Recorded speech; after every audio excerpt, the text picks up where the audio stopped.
Marinaro, the Sick Podcast on this Wednesday, March 18. Still today, the city is buzzing in Montreal, and everyone's talking about that huge 3-2 overtime win by the Canadiens over the Boston Bruins yesterday. It was a game in which the Canadiens went with new deep pairings. Matheson with Dobson. They've been together before. And Struble on the left side with Hudson on the right side and Carrier with Gouli. How did they do? There was one defense pairing in particular that did really, really well. As a matter of fact, they all did well, but there's some interesting stats that we have for you today. Speaking of stats and milestones, Cole Caufield did something that hasn't been done since 1993, 1994. Nick Suzuki did something that's never been done before in Montreal Canadiens history. What did he do? By the way, he's 20 points. Suzuki is from 100 points. And the last time a Montreal Canadien got 100 points, that was Max Naslund picking up 110 back in 1986. The GM meetings. Pierre LeBrun of TSN and The Athletic had a chance to catch up with Montreal Canadiens general manager Kent Hughes. Canadiens practice earlier today. What was the main focus on exactly? We'll discuss that as well as the Canadiens prepare to play their, most important game of the season again, this time in Detroit versus the Red Wings. Gary Bettman was asked about the playoff format and whether or not we can expect it to change going forward. He gave his opinion on that. That and much more coming up in 3 short minutes. It's a Sick Podcast. I'm Marinaro. My guest will be from TSN, their hockey analyst and director of scouting, Craig Button. You don't want to miss this one. You never want to miss Craig.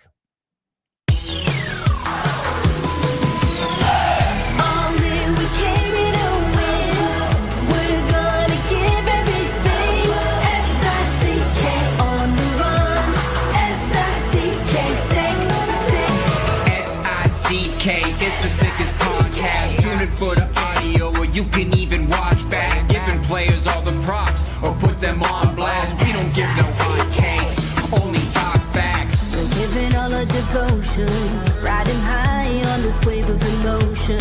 Going all out, yeah, cause this is our time. No, ain't no stopping us till we reach the finish line. All in, we came here to win. We're gonna give everything. S-I-C-K on the run. S-I-C-K, sick. On fire, we're ready to fight. We'll bring the house down tonight. S-I-C-K on the run. S-I-C-K, sick. Play it on the car ride, play it when you lounge. X and O, you know that we can hold it down. Shout out to my man Sammy, got it off the ground. And to all the listeners tuned in right now, got debates, analysis, and speculation. This is sports talk for the new generation. You know where to find us, got a reputation. Sick Podcast, your #1 sports destination. We're giving all our devotion, riding high on this wave of emotion. Going all out, yeah, cause this is our time. No, ain't no stopping us till we reach the finish line. All in, we came here to win. We're gonna give everything. S-I-C-K on the run. S-I-C-K, sick. On fire, we're ready to fight. We'll bring the house down tonight. S-I-C-K on the run. S-I-C-K, sick. S-I-C-K, it's the sickest podcast. Tune in for the audio, or you can even watch back. Giving players all the props, or put them on blast. We don't give no hot takes, only talk back. S-I-C-K, S-I-C-K, S-I-C-K, S-I-C-K, S-I-C-K, S-I-C-K, S-I-C-K, S-I-C-K, S-I-C-K, S-I-C-K, S-I-C-K.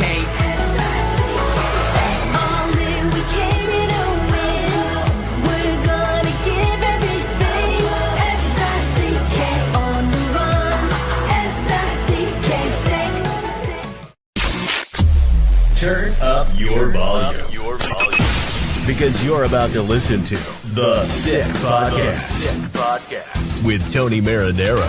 55 seconds left in the penalty, a minute and 27 seconds left in regulation time. Boston 4, Montreal 3.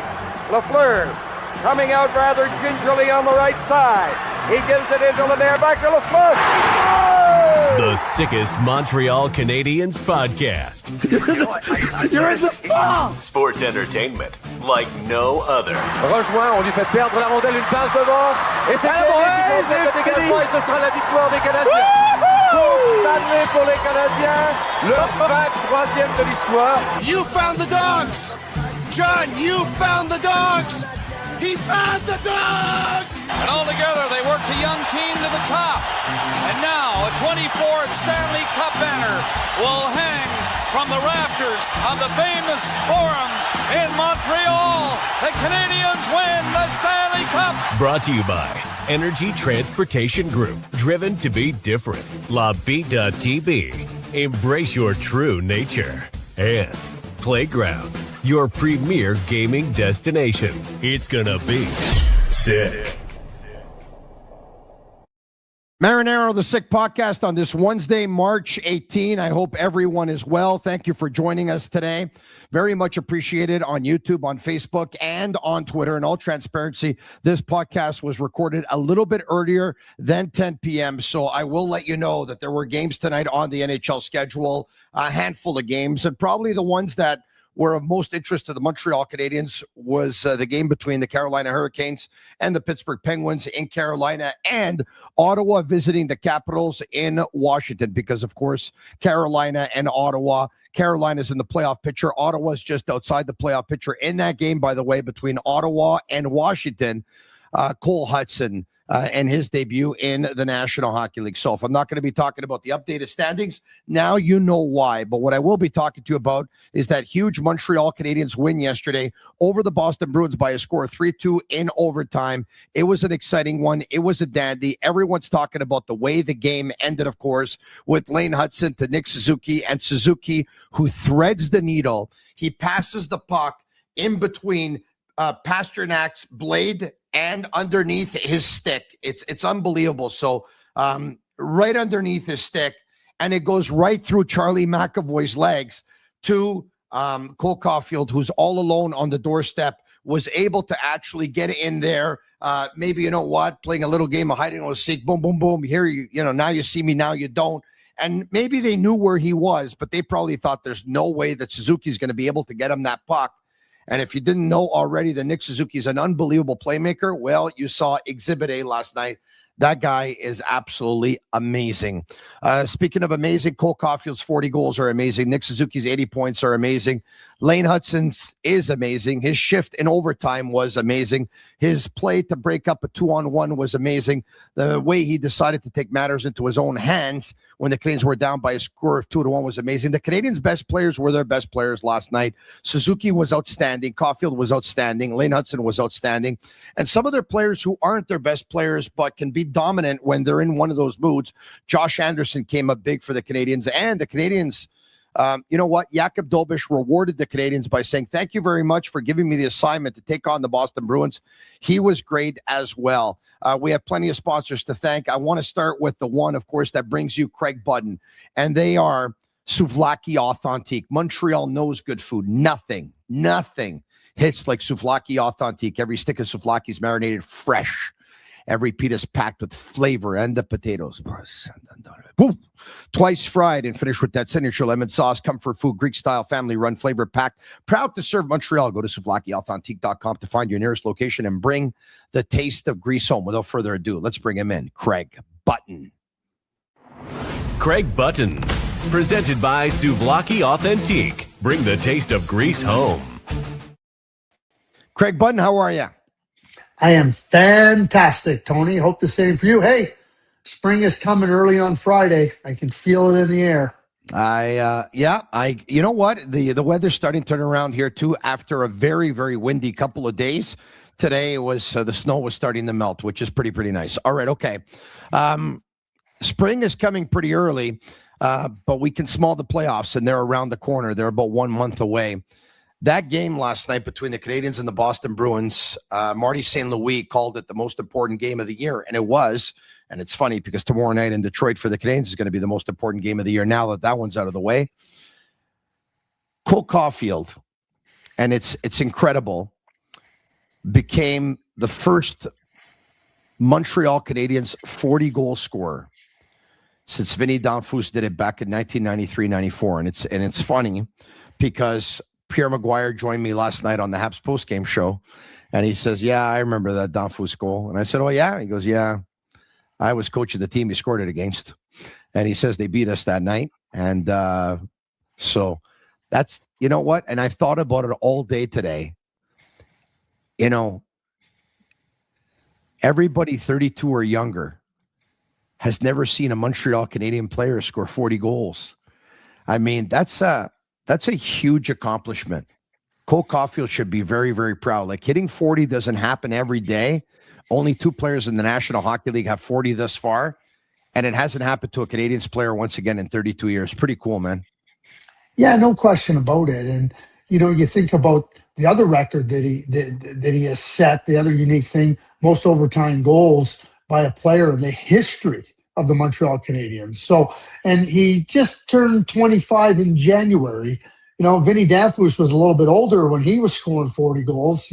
Cole Caufield, I would suggest, has a number of 40-goal seasons left in him. He's elite. And one of the things that I've always felt about Cole and seen in Cole and continue to see in Cole is the way that he forces goalies to defend the entire net.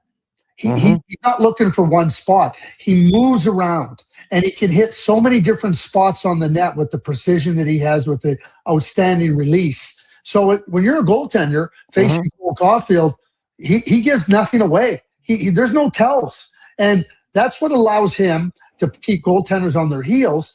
But it also does, and you said playing hide and seek, Cole shows up at the right spots at the right times. He never engages, and I've seen this from the time he was 16 years of age. He never engages on an opponent's terms for the most part. He doesn't go and get engaged in unnecessary one-on-one battles. He doesn't get himself tied up unnecessarily in and around the net. He moves, but he's always moving with a purpose. He's always reading the play. His anticipation is outstanding, and surprises me none, Tony, that he has scored 40 for the Montreal Canadiens. As a matter of fact, I'd like to bring up a chart in just a second, which we will. I just came across, and, you know, his draft year, 2019, and I know you know it well. I'm sending it over to Shane Gaumont right now. He has the most goals of any player in that draft year, tied with Jack Hughes, who went first overall. Caufield went 15th overall. Only Caufield has done it in 61 less games, which is really cool. Now, have to say, Jack Hughes has 115 more points. I get it. But I think that's pretty cool. Shane Gaumont and Master Control, if you could actually bring it up so we could take a look at that draft year. I think it's pretty cool to show the numbers. And I remember the draft, Craig, like it was yesterday. The Canadiens had taken Cole Caufield out to supper, represented by Pat Brisson. And Marc Bergevin spoke with Pat and said, I'd like to take him to supper. And Pat said, why are you going to take him to supper? You're drafting 15th. He's going top 10. Well, he slid in the draft, Craig, the way a lot of smaller players do. And he was right there on the Canadiens' lap when they drafted 15. Take a look at that chart once again. Look at that, 158 goals in 353 games. One of 2 players to hit 40 goals this season. Having a career year. His numbers keep going up. What an amazing pick at 15, eh? 3 of the top 16 picks play for the Montreal Canadiens currently. Yeah, Caufield and Alex Newhook, yeah. Alex Newhook. So, interestingly, you know, you see how players move around a little bit. You know, Cole only went 15th because people wanted to scout with a tape measure. That's as simple as that. What about his size? What about this? Do you know, Tony, I'm going to tell you what is essential to be a good goal scorer. There's 3 things, and they go in this order. Number 1, being able to get to the right spots on the ice and be able to find those spots so you can get your shot off. Number 2 is be able to take pucks. Not every puck is perfect. You got to take tough pucks. You got to be able to, what I call a tough puck. You got to get tough pucks, and be able to maneuver it into a shooting position. And number 3 is being able to get that shot off accurately with precision and not have it blocked, get a stick on it. Those are the 3 requirements to be an elite goal scorer. Did I mention height in any of those areas? None. Did I mention weight? Did None. I mention that you have to be a hulking 6'7"?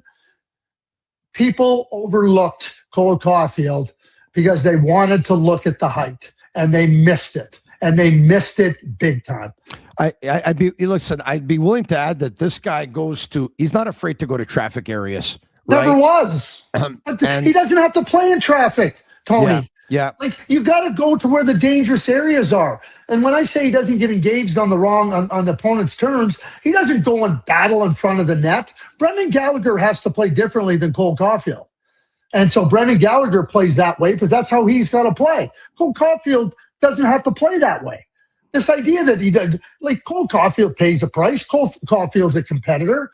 He's a goal scorer. He's elite. He was elite back then. I mean, I can tell you this: the first 3 picks in the draft, and I'll even say 4 because he's so good. But the first 4 picks in the draft, and you can put them any way you want: Hughes, Boldy, Caufield, Sider. That's who should have been the first 4 picks. Now, I'm not saying that you can pick whatever order you want. I'm just telling you, those are the 4 best players in that stretch of that draft.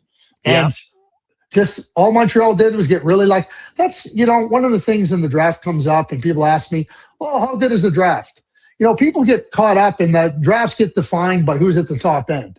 So Celebrini is the first overall pick. Connor McDavid's the first overall pick. Austin Matthews is the first overall pick. Matthew Schaefer's the first overall. Connor Bedard.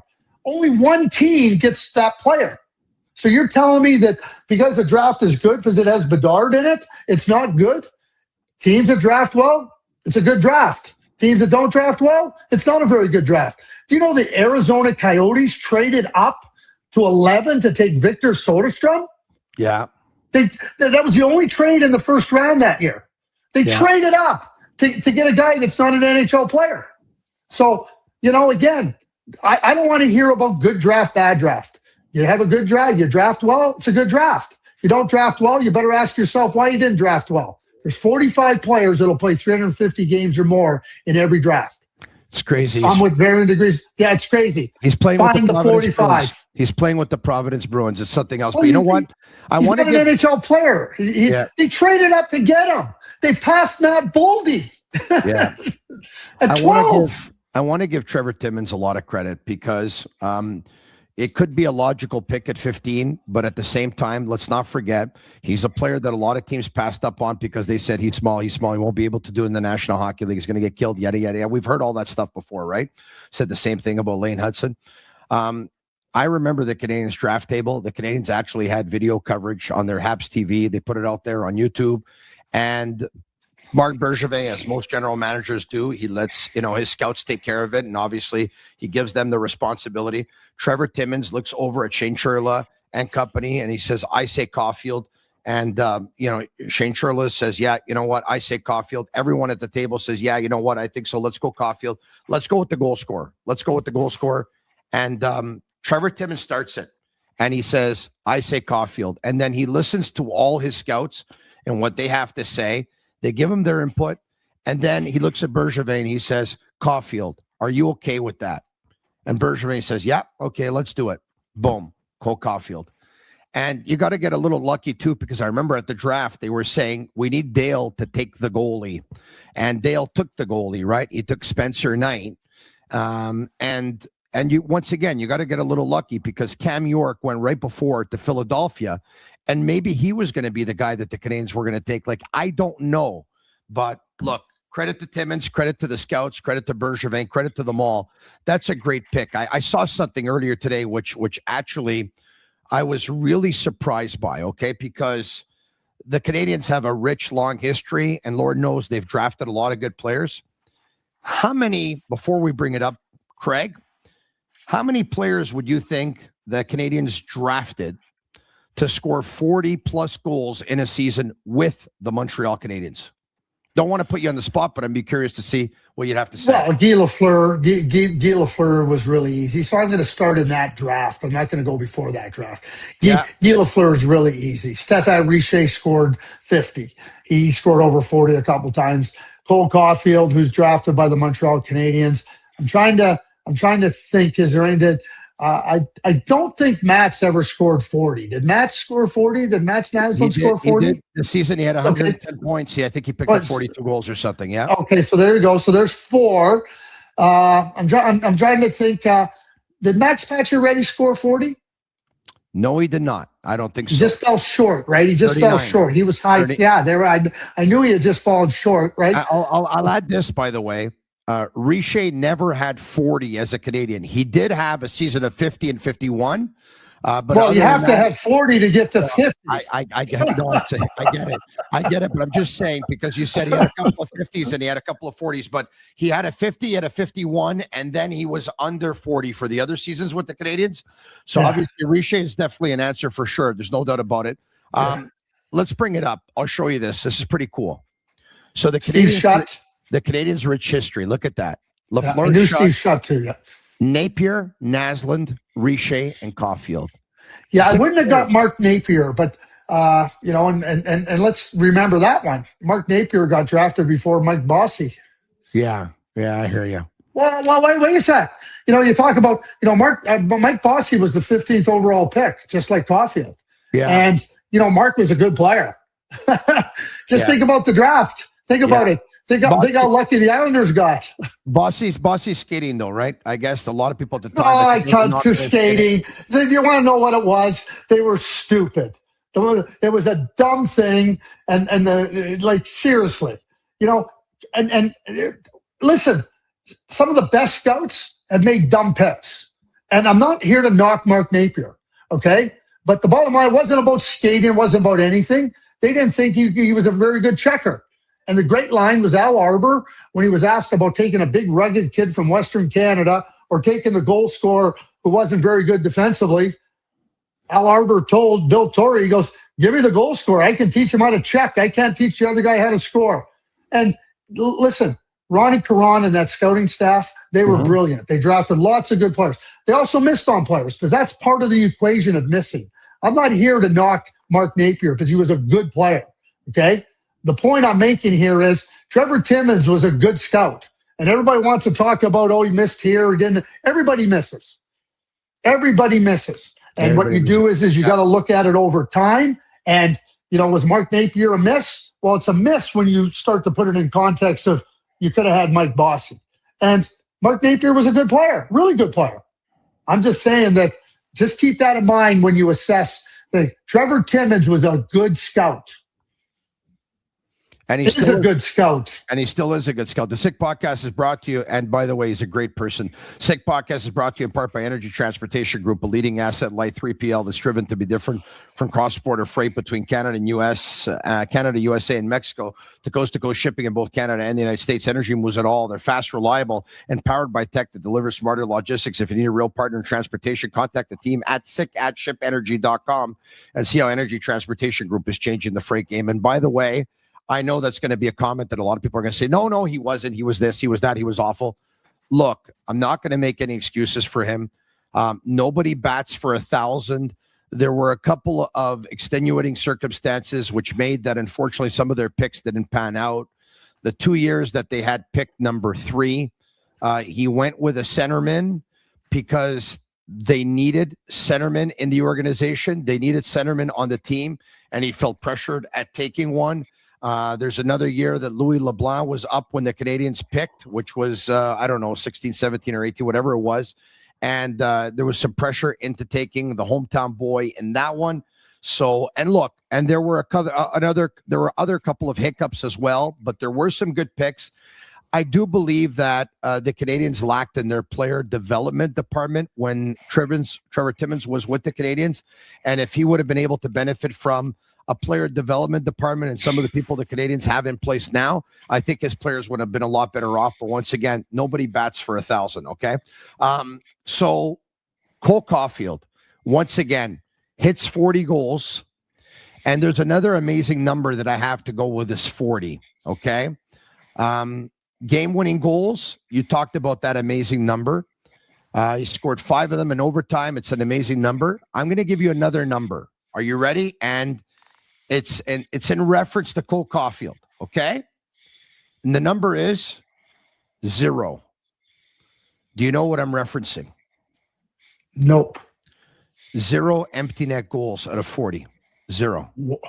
Now that's a pretty interesting stat because, when you get to that number, you got empty net goals in your basket. It's a good. It's an interesting number. And now look. So some will say, well, maybe he's not at the point where he could be trusted with an advantage of 1 goal. He's really improved his 200-foot game over the last couple of years, and that's a credit to him, and that's a huge credit to Marty St. Louis. Marty really took him under his wing and said, "You know what? I'm going to make you a 200-foot player," and he did, Craig. He really did. It takes 2, though, right? It takes the commitment and the work ethic and the discipline from the player, and obviously they were able to pull it off.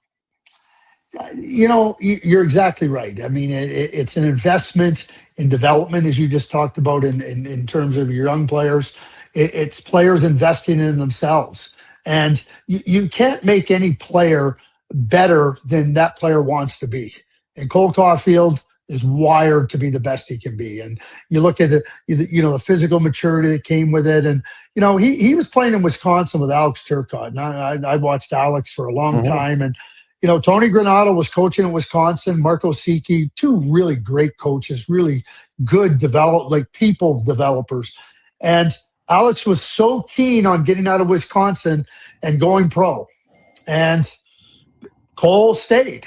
And you look at how Alex's career has gone, and Alex is finding his way a little bit now, third-line center. You don't get drafted 5th overall to be a third-line center. I guarantee you that. Cole Caufield goes back for another year, maturity. Oh, he won the Hobey Baker. Comes to the NHL. We saw what he did in that playoff run in 21, and now you see where he's at. The other part of this too, and you talk about development is, and it's something that I say continuously. The natural laws of maturity, physical, mental, and emotional, you cannot speed them up. So you better recognize where players are at and in terms of any of those 3 areas of maturity, and then work with them along those lines. I believe that Jesperi Kotkaniemi should have never been anywhere near North America at 18 years of age, but he got rushed in. And I can't say for certain that Kotkaniemi would have made it if it was done differently, but I thought it was a good pick at 3. I'll be fully honest with you.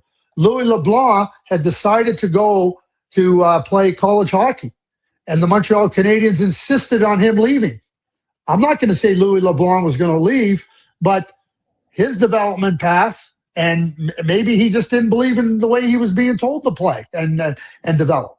So, people, it's not just a player not making it because he didn't want to. Sometimes it's weighted more to the team. Sometimes the player didn't have the skills. Sometimes it's a combination thereof. And I think Cole is a great example in the Montreal Canadiens. Michael Hage is dominating college hockey. Yeah, he's a dominant player. To me, if Michael Hage wants to leave college hockey, he's got a basis for leaving because he dominated that level. To me, he's ready. If he feels that another year would benefit him, I don't think that would be a problem if I was with the Montreal Canadiens or advising the young man. But I see Sasha Bovair just signed with the Chicago Blackhawks. I saw that. He hasn't, he wasn't even a functional college player this year at BU. And now you're going to turn pro? Oh, good luck to you. I got nothing. I like Sasha. But I don't think he's ready. But Blackhawks do. We'll see. Yeah, I hear you. January 2nd, Cole Caufield found out that he would not be part of that U.S. Olympic team. Since January 2nd, you want to know who has the most goals in the National Hockey League? I guess you guessed it, Craig Budden. Why don't we bring it up here? So there you have it. This is Daniel Richard of RDS who put this up. He says January 2nd, Cole Caufield found out that he was not chosen to be part of Team USA. Since then, Cole Caufield has scored 20 goals, ahead of Dorofeyev, who has 19, Kucherov, who's got 18, Zach Hyman and Wyatt Johnston, who have 17, Alex Tuck, 16, Zibanejad, Draisaitl, Kaprizov, and Cutter Gauthier have 15. That's a nice response, huh? It is, but and knowing Cole, he's internally motivated.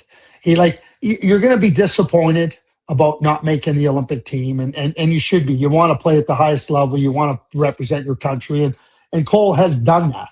And you know he'd be disappointed, but he doesn't need outside motivation to move forward and to be the best player he can be. And too many players, I shouldn't say players, that's not fair. When you're extrinsically motivated, then you always need these things outside your own control to be at your best. Mm-hmm. Cole doesn't need that. Cole's wired. He's internally wired to be the best. And I think that number speaks volumes. I think that the fact of the matter is that, he would have been proud to be part of the U.S. Olympic team. Yeah. But Bill Guerin made the right choices because the USA Olympic team won the gold medal. He's definitely vindicated because they won the gold medal for sure. The Sick Podcast, a shout out to Playground. It's Hockey Night at Playground. As if watching hockey wasn't thrilling enough. Now every goal means more action on the felt before the puck drops. Every poker table is randomly assigned the player for the Montreal team. When your player scores, boom, Playground splashes the next pot with up to $200 in chips. Catch every game on Playground's big screens all around the room so you'll never miss a goal, a play, or a splash pod. Visit playground.ca/Sick Podcast or click the link in their YouTube description to spin a virtual wheel for a chance to win up to $100 in free play. Also, a shout out to Bittt Tibi for big games. You want the best beers on your team, whether it's Bittt Tibi IPA with its bold flavor, Bittt Tibi Lager with its exceptional smoothness, or Bittt Tibi Ultra Lager, which is ultra light and ultra refreshing. They always have a place on your team. Bittt Tibi brewed for special occasions. Drink responsibly. All right, okay. I like playing trivia with you before, and by the way, you are pretty good at it. I got another one if you feel like playing. Sure. Okay. I can't say no, Tony. How many captains in Montreal Canadiens captains in their history do you think had multiple 80-point seasons? Well, for me, because I know the lineage of captains for the Montreal Canadiens, so, Bob Gainey never did. Mike Keane never did. Guy Carbonneau never did. Chris Chelios never did. Sarah Savard. So now you said 80 points, right? Multiple 80-point seasons as Montreal Canadiens captain. Okay, so Beliveau.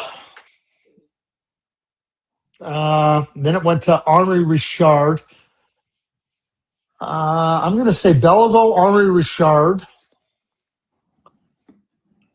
I'm going to stop there. So we're going to bring it up. And I was shocked to see this. Pierre Turgeon. Yeah, I should have seen that one. Okay. Suzuki is 2 of 5. Has now 2 of 5 seasons of 80 points by a Canadiens captain. Oh. So as captain, Beliveau only had 80 plus once. Turgeon only had 80 plus once. Danfus only had 80 plus once. And Suzuki did it twice. By the way, I was shocked when I saw this because I was willing to bet that Beliveau had done it multiple times. Did he do it before being captain? Correct. Yeah. Yeah. And then Henri do it before becoming captain? I'd have to take a look at Henri Richard. Let me just see. Henri Richard. Henri Richard. How many 80-plus point seasons did Henri Richard have? Henri Richard hit 80 once, and he wasn't captain. Yeah, so that's what it was. So but I should have guessed Pierre Turgeon. I would have missed on Vincent D'Anfous. Yeah, but once again, no, but that's not the end. The answer is multiple seasons. I know. Suzuki's the only one. I mean, isn't that something? It is. It really is. That's let me just see. I want to see one more thing. Jean Beliveau, captain history, was captain from 61 until his retirement in 71. Yeah. So he had seasons of 88 and 84 and 91 before he was captain. And then from 61 to 71, he had you know what? I could be wrong. This might be incorrect because I see two seasons. In 1960-61, he had a 90-point season. Oh, but he was the captain to start the 61 season. That was it. So he was the captain to start the 61 season. He had 41, 67, 78, 43, 77, 38, 68. He had an 82-point season in 1969. And then 49 points and 76 points. So his best seasons, obviously, were done right before he was captain. Seasons of 88, 84, 91, and 90. Isn't that something, eh? Well, do you know what else? Yeah, do you know what else is something? I'll tell you this, too, which is very interesting. That, after the 1959-60 season, which after Montreal completed their 5-year run of Stanley Cups. Before that time, power plays were served fully for 2 minutes, and you could score as many goals as possible on the power play. That's right. And then the five other general managers conspired against the Montreal Canadiens to put in a rule in that after one goal, the penalty expired and you came out of the penalty box. So I would imagine that some players, not just in Montreal and Jean Beliveau specifically, some other players benefited from having a little bit more power play time and being able to put up some points. I met Nick Suzuki's parents in Milan during the Olympics. Rob and Amanda, salt of the earth people. They left a very, very favorable impression on me, and they should be not only very proud, obviously, of what their son's been doing this year with the Canadiens. But that's an unbelievable record when you think about it. He's the only captain in the history of the Montreal Canadiens to have multiple 80-plus point seasons. By the way, Craig, 80 points, 15 games left. He has the chance to be the first Canadiens player since Naslund in 86 to have a 100-point season. He needs 20 points in his next 15 games. Do you know how many points he's picked up in his last 15? I don't. I know it's quite a bit. 21. So, Craig Button, if Nick Suzuki in his next 15 games produces the way he did in his last 15, he'll get 100. He's going to hit 100. Isn't that incredible? It really is. It really is. I mean, you think about what Nick has meant to the Montreal Canadiens and what he continues to mean to the Montreal Canadiens and what a fantastic leader he is for the Montreal Canadiens. And, it wasn't very long ago, Tony, that we were having a discussion. Do you think Nick Suzuki is the number one center in the National Hockey League? I'm not saying you and me. I never had any doubt, and neither did you. We were. No, I know, but I'm saying the narrative around him. Do you think Nick Suzuki is the number one center? Oh, come on, Nick Suzuki's not a number one center. What a lot of people do, Tony, is they tell you what they don't know by telling you what they think they know. Go on. We're on the right side of history with that one. Look, I took a look at Suzuki's, and I understand that playing junior hockey and putting up points does not equate to long-term success of the National Hockey League. But, whether it was Guelph or whether it was Owen Sound, whether it was regular season or whether it was playoffs, he produced all the time, put up seasons close to 100 points, put up 42 points in his last playoff run en route to a championship. He's been progressive every year, 61 games in his first season, 61 in his second, in less games. And he goes from there, and then he's got a couple of in the 60s, 70s, 80s. And by the way, the durability and the longevity and the playing through pain, he's never missed a game, ever. He's a fantastic player, Nick Suzuki. Fantastic. Yeah. And you got to meet his parents and wonderful family. And, and you think, when I think about Nick too, and he's not the player that catches your eye with these bursts, with this flash and this dash. But when you think about a player that, just plays the game with so much intelligence and so much substance, and to your point, with so much courage. And courage, I'm not talking about courage about blocking shots. I'm not talking about courage and taking a hit. I'm talking about courage and stepping up and saying, you can lean on me. You can look to me. I'm going to show you the way. And he doesn't shy away from it. And if there's a brighter spotlight in the National Hockey League, I'd like to know where it is, because I don't think it's any brighter than Montreal. And I don't think the bright light can be any brighter than on a captain of the Montreal Canadiens. Yeah. And night in, night out, shift in, shift out, Nick Suzuki is brilliant. And you know what? I want to praise the Canadiens' former management team and the current one as well, because I'll tell you this. Before Marc Bergevin left, he said to me, Tony, Canadiens fans are going to be really happy with Nick Suzuki. They found their number one centerman. He's going to be their number one centerman for a decade. Like, he'll be their guy. And sign them to a max contract, and maybe, hopefully he sticks around after that contract is over. But that contract too, $7.8757 million. That's a great deal for the Montreal Canadiens. Bergevin signed a heck of a contract on that one. He was spot on by telling me that this guy was going to be their number one center without a shadow of a doubt. And credit to the Canadiens management team current for saying, you know what? You're a captain. Oh, he's the best captain for that team. Well, and again, as a manager, as a scouting director, as a coach, you're in the public spotlight, and people have opinions, and people look at what you did well, and they look at what you didn't do so well. But as Ken Holland said, when you're in the job as a manager for a lot of years, you're gonna have some mistakes on the resume. But let's not forget that Marc Bergevin did some really good, positive things for the Montreal Canadiens, and we've just talked about a couple of them, and significant players. Nick Suzuki, the captain, the manager when they drafted Cole Caufield.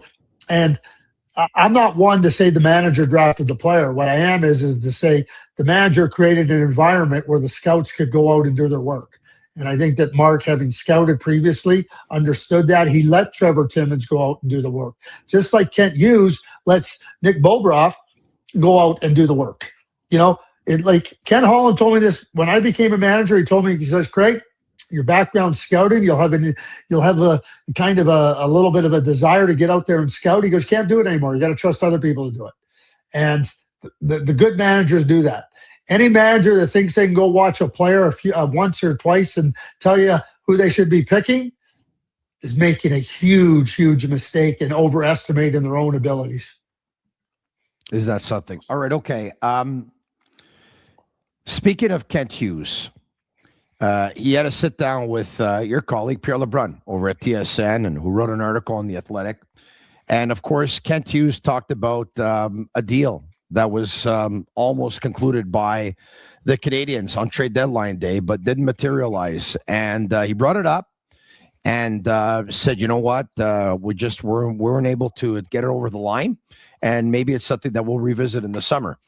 He was asked who that player was, and he said, you know what, maybe in 10 years over a couple of beers, but we can't talk about it right now. And Pierre asked him, why did you actually tell the fan base that you almost pulled off a trade? Because now it's got everyone speculating and guessing. And here's a little screenshot of his article, which, by the way, I suggest that you all sign up to The Athletic if you haven't already. It's a great publication, and there's some great articles. It was to communicate to our fan base.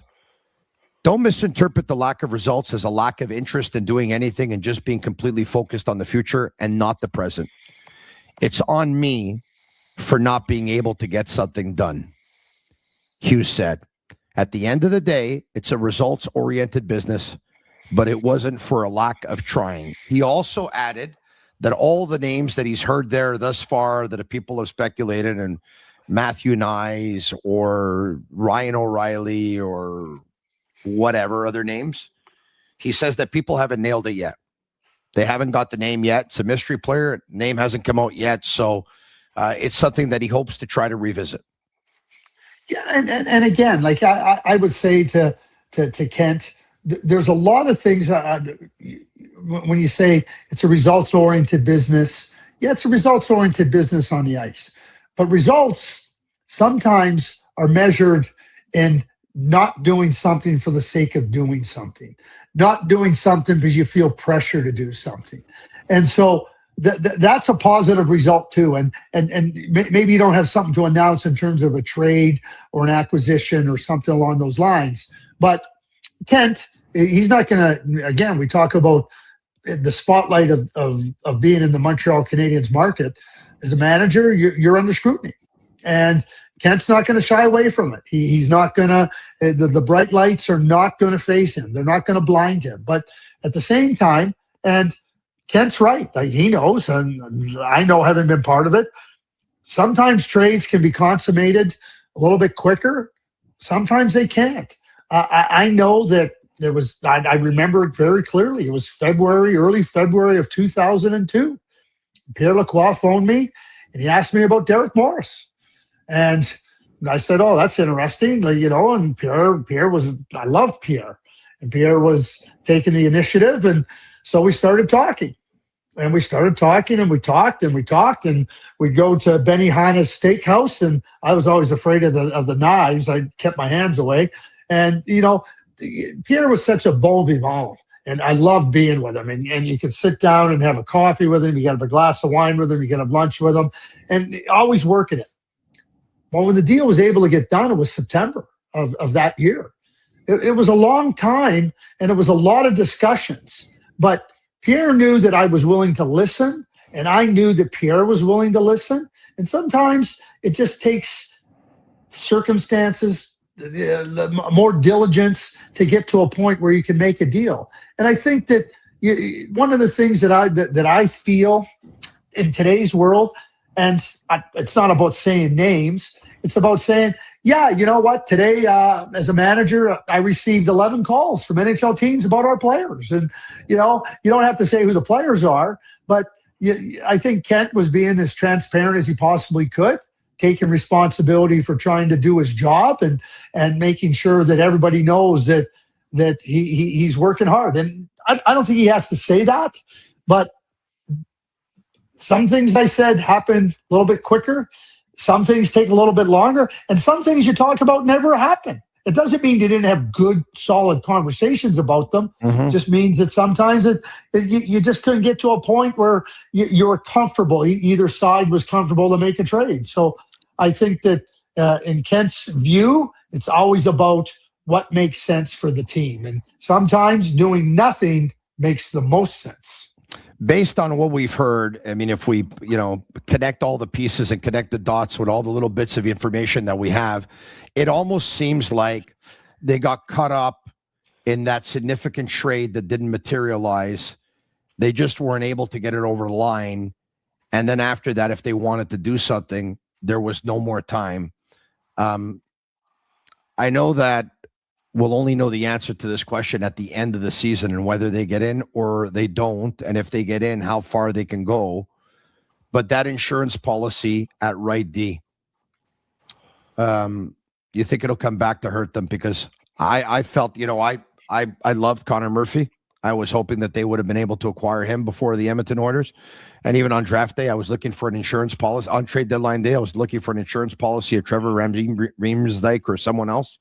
They weren't able to get it over the line. Lane Hudson's playing right D right now, and he plays it really well. But I wonder how much better the Canadiens could be with a Hudson at lefty and a right-handed D who could probably play 15 plus minutes a game. And those guys don't grow on trees either, by the way. But were you left disappointed that they weren't able to do anything on trade deadline day, even though they had a very active last 8 or 9 months by acquiring Dobson, by acquiring Bolduc, by acquiring Texier, by acquiring Danault? No, I don't, because what we don't know, Tony, is and teams have desires and they have wants and areas that they're trying to shore up and strengthen in their lineup. And the Montreal Canadiens are not adverse to making a deal. They've shown that, and they've shown an ability to do it in different ways. And at the same time, I think that we don't know what the costs were for them to acquire a player. And without knowing that, I think it's hard to criticize any team for not so-called making a trade. And again, you at times know what you're looking for. You spend time trying to see what the cost of is getting it, and then you sit back and you go, okay, maybe it doesn't make sense. I'm going to quote Bob Gainey, and he said, sometimes the worst thing is not getting the player. Sometimes the worst thing is getting the player. And that spoke to the cost, what a contract might look like for your team. Is he the fit? Is he just doing that? I got nothing against Logan Stanley and nothing against Luke Shen. And I think that the Buffalo Sabres, went about their business to try to get Scott.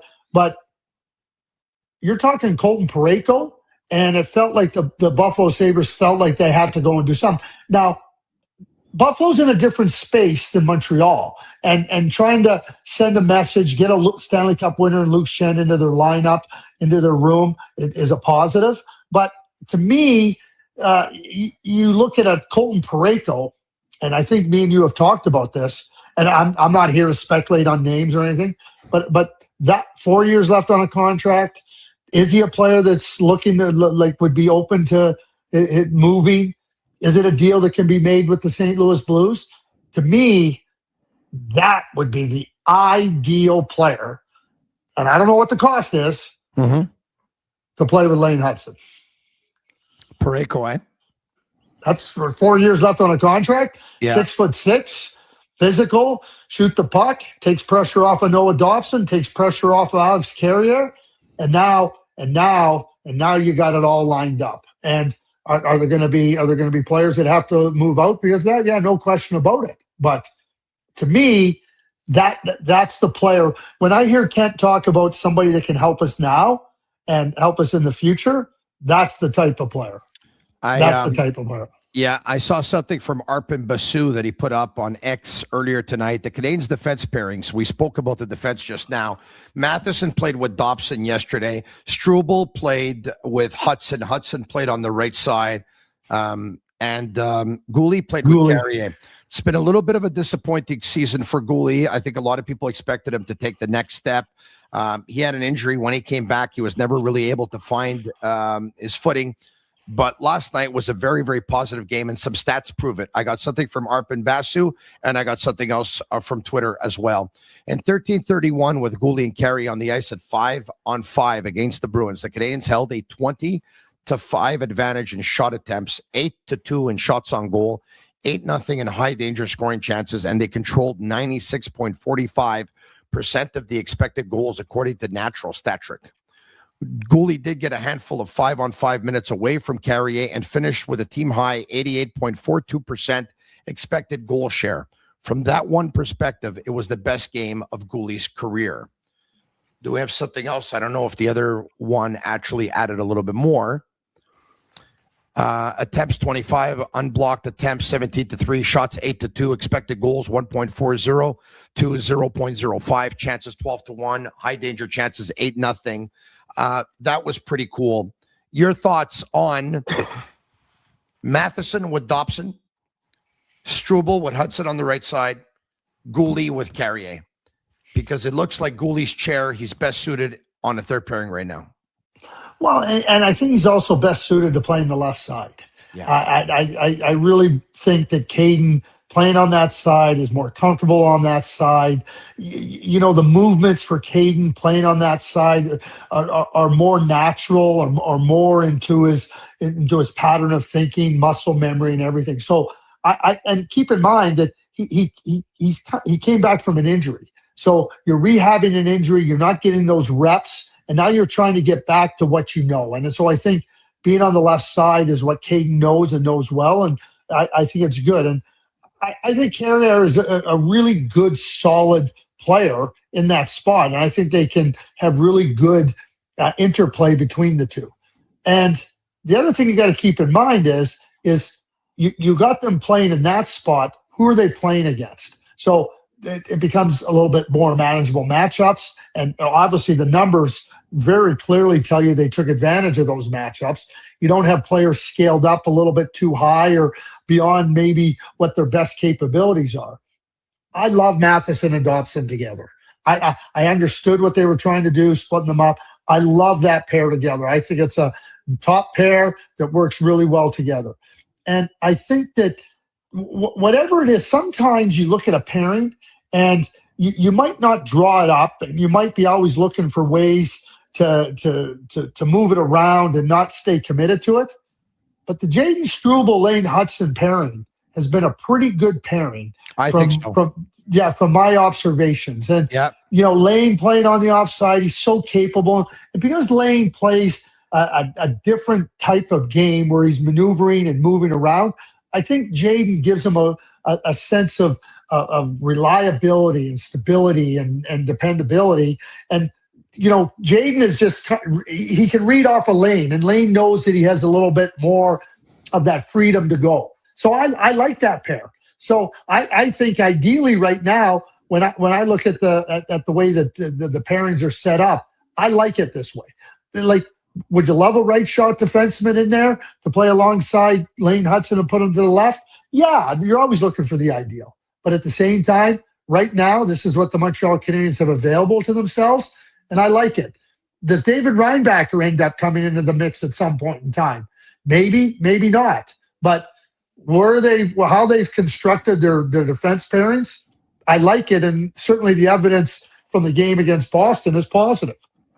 Okay, in ending, and this has been, like always, a ton of fun. At the GM meetings, yes. Gary Bettman spoke, so did Bill Daly and company, as well as a couple of general managers. One of the things that came up, the playoff format. Bill Guerin has talked about it. He's pretty unhappy with the current playoff format because he believes that too many good teams get eliminated in round one because of it. It's hard to disagree with him. To see Colorado get eliminated by Dallas last year was something. I mean, that should have been probably the Western Conference final, or could have been, but it wasn't. Gary Bettman was asked about the possibility of going back 1 versus 8, 2 versus 7, 3 versus 6, and 4 versus 5. It appears he's not sold on it. Craig, your thoughts about the current playoff format and whether you'd like to see them go back to 1-8, 2-7, 3-6, 4-5. Okay, so the second question, before we get to that point, I would like them, and Gary is committed to the current setup in the playoffs, I would like them to take an intermediate step, which I will get to in a minute. So I'm teasing everybody here, including you. But at the same time, when I look at, and this is kind of the contradiction, I don't know if it's contradiction. I don't think either side is wrong here. If you think about tournament play, you never want your top seeds playing against each other in the first part of a tournament. The NCAA basketball tournament is kicking off on Thursday. The number two seed is not playing the 3 seed in the first round. There's a pattern. 1's playing 16, 2's playing 15, 3's playing 14, and on we go. Yeah, because you want your best teams playing as the tournament goes on. Call it the crescendo building. Mm-hmm. But Gary makes a really good point too, and I think it's fair, is that he says the first round of the National Hockey League playoffs has as much drama and as much excitement with 8 series going on as anybody could desire. And I think I think he's right. I think when we talk about tournament play, that's correct. When you talk about the theory about tournament play, I think Gary's correct. So I'm not going to sit here and say that it should automatically go to them. So here's my intermediate step, though, okay? Mm-hmm. Which I think we see a lot of evidence of it going on right now. Post-trade deadline, no team plays outside their conference. Everybody plays inside their conference because, you have teams moving that, like, Anaheim and San Jose come and have to play in Montreal. They're chasing spots in the West. You got Winnipeg coming over to the East. So I would say let's go to an intermediate step. They're going to 84 games, so there's going to be 4 games in the division, 2-2, home and home. Let's get to conference play post-trade deadline for everybody. You don't move on. All conference play is done prior to the interconference play. I like that. So that would be my intermediate step. Gary's not wrong. Yeah, I like and that. We're not wrong about the theory behind tournament play. So that's my intermediate step. Perfect. I like to add something. Gary obviously must like with 2 playing 3 and the chance of, the 2 same teams probably squaring off 3 times in 5 years, 4 times in 6 or 7 years. It's good for rivalries. There's no doubt about it. Why don't you do this in terms of good for rivalries too? Why don't you try and make it so that a couple of these teams who do have rivalries, like the Battle of New York teams, the Canadiens and the Bruins, for example, the Battle of Alberta, I would love it if they would play back-to-back Friday, Sunday in the same hometown. Get all the other fans from the other team come into your building, all right? The rivalry carrying over to the next night, all kinds of emotions building up. Members of the media come in. They interview the players on the Thursday, getting ready for the game on Friday. Friday pregame, Friday postgame, Saturday pregame, Saturday postgame. And then a couple of months later, so if the Bruins come into Montreal for a Friday, Saturday, and this way you don't have to worry about travel. They don't have to go back and forth. They rest in Montreal on the Friday. Some of their fans come down. They spend the weekend. They make a weekend out of it. The Canadiens a couple of months later go to Boston. They probably do the same thing. I'd like to have your thoughts on that, but I think it's just one way that you could probably get the rivalries going again. Yeah, I think that the ideas behind that type of format is a good one. Like, again, the opportunity to have the fan bases that have a really strong, passionate interest in their own teams, and also a really strong, passionate dislike for those opponents. That's what makes a rivalry great, right? And I think that those ideas and that type of a format are ones that should be discussed and see what the practicality of it is, and not, I'm a big believer, Tony. Don't start with no. Too many people want to start with no. Why don't we just open up our minds and say, hey, let's see how that would look. I'd love for you to be a full-time collaborator 7 days a week on the Sick Podcast, morning, afternoon, and night. Craig, don't start with no. Too many people do that, Craig. Too many people start with no. Not me. And hey, you're doing post games on the weekend now. So, I mean, hey, I guess I could be called into weekend action. Thank you, Craig Button. Fantastic as always. Enjoy the Canadiens and the Detroit Red Wings tomorrow night. Another most important game of the year following the Canadiens and the Bruins last night. It's going to be fun down the stretch. I'll talk to you soon, Craig. It will be. Thanks, Tony. Thank you. Fantastic stuff as always. So generous with his time too. Guys and gentlemen, I hope you enjoyed this latest edition of the Sick Podcast. Once again, in all transparency, this was recorded probably about an hour and a half before 10 o'clock. And so thank you very much for watching. Very much appreciated. If you like the podcast tonight, hit the like button, hit the hype button, gives us a little bit of momentum and drive and adrenaline. Leave a 5-star review on Apple if you can, but more importantly, tell all your friends about it and your family members. If you haven't subscribed to our YouTube channel yet, please do so. And we'll be back tomorrow, immediately following the Canadiens and the Detroit Red Wings. You're a loyal crowd. You're a great crowd. I give you everything I have. That's why I'm losing my voice. I appreciate you. I hope you appreciate me. And appreciate the Sick Podcast. Thanks for watching, and I count on your support again tomorrow night, because without you, there isn't a show. On that note, special thanks to all of our sponsors as well, from Souvlaki Authentique, to Betway. If you want to get in on the action, the Canadiens and Detroit Red Wings go all the way with Betway. Get a deposit matchup bonus up to $300 on your first deposit. Scan the QR code on the screen or click on the link in the details section to create an account. Redeem your welcome offer. Offer is only available for new customers. Terms and conditions apply. Offer not available in Ontario. Must be 18 years of age and older. And please play responsibly. Special thanks to Energy Transportation Group. Special thanks to Playground. Special thanks to the Geloso Beverage Group and Bittt Tibi. And once again, Souvlaki Authentique brings you Craig Button. For Shane Gaumont and Master Control, by the way, for those wondering, Marty St. Louis happy with his team's mindset after a disappointing weekend. The Canadiens practiced the power play a lot this year. Marty St. Louis showed a little bit of displeasure with the power play, rallied the troops in the first unit in. They practiced the second unit as well. Brendan Gallagher talked about how special a night it was for him yesterday. How the team is preparing for Detroit, and Gally on how the young players just want to win were some of the things that came up earlier today at team practice. So there you have it. Now you're up to date, and we still don't know who the starting goaltender is going to be tomorrow night. We'll find out tomorrow morning, I'm sure. Ciao for now. And that's a wrap. Hope you don't miss us too much until next time. Follow the Sick Podcast with Tony Marinaro on YouTube, Instagram, Facebook, Google Play, and Apple Podcasts. The Sick Podcast is brought to you by Energy Transportation Group, driven to be different. LaBita.tb, embrace your true nature. And Playground, your premier gaming destination.